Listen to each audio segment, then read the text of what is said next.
শনিদেৱৰ কৃপাত মাৰ্চ মাহত ভাগ্য উদয় হ'ব এই তিনি ৰাশি লোকৰ। সকলো ধৰণৰ সুখ লাভ কৰিব এই ৰাশি লোকে।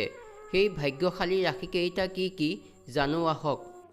শনিয়ে কোনো ৰাশিত বিচৰণ সমাপ্ত কৰি সেই একে স্থানলৈ উভতি আহিবলৈ প্ৰায় 30 বছৰ সময় লাগে।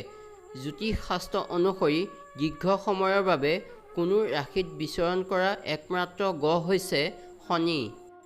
এটা ৰাশিত 2.5 বছৰ ধৰি বিচৰণ কৰে এই গ্ৰহে। এই সময়ত সেই ৰাশি বৃশ্চিক, মাৰ্গী আৰু অষ্ট উদয় হ'ব এই গ্ৰহত। কুম্ভ ৰাশিত প্ৰায় 30 বছৰৰ পাছত শনি উদয় হ'ব। মাৰ্চ মাহত শনিৰ উদয়ে সমস্ত ৰাশিৰ জীৱনক প্ৰভাৱিত কৰে। কিন্তু এই সময়ত তিনি ৰাশি জাতকৰ ভাগ্য উদয় হ'ব। কেৰিয়াৰ আৰু ব্যৱসায়ত উন্নতি কৰিব পাৰিব এই ৰাশিৰ লোকে। ইয়াৰ ফলত লাভৱান হ'ব কেইটামান ৰাশিৰ জাতকে।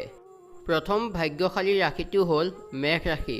শনিৰ উদয়ে এই ৰাশি জাতকৰ আয় আৰু লগ্নিৰ বাবে অত্যন্ত শুভ। শনি আপোনাৰ ৰাশিৰ একাদশ স্থানত উদিত হ'ব।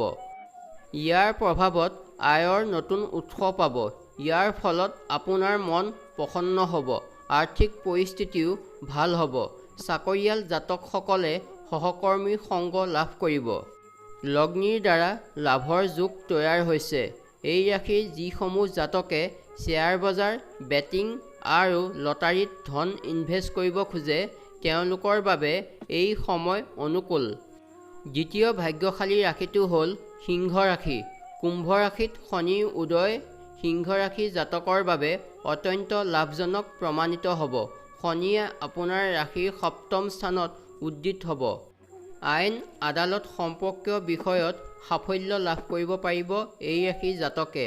শত্ৰু পৰাজিত কৰিব পাৰিব। সিংহ ৰাশিৰ বেকাৰ যুৱকসকলে চাকৰিৰ সুযোগ পাব। ব্যৱসায়ত ভাল ফলাফল লাভ কৰিব। ইয়াৰ ফলত আপোনাৰ আৰ্থিক পৰিস্থিতি মজবুত হ'ব। শনিয়ে এই সময়ত ৰাজযোগ তৈয়াৰ কৰি বিচৰণ কৰে। ইয়াৰ ফলত সিংহ ৰাশি জাতকৰ আয় সাধাৰণভাৱে বৃদ্ধি পাব। তৃতীয় ভাগ্যশালী ৰাশিটো হৈছে কুম্ভ ৰাশি। শনি উদয় হোৱাৰ ফলত কুম্ভ ৰাশি জাতকৰ বাবে ভাল খবৰ আহিব। শনি এই ৰাশিত উদিত হৈছে।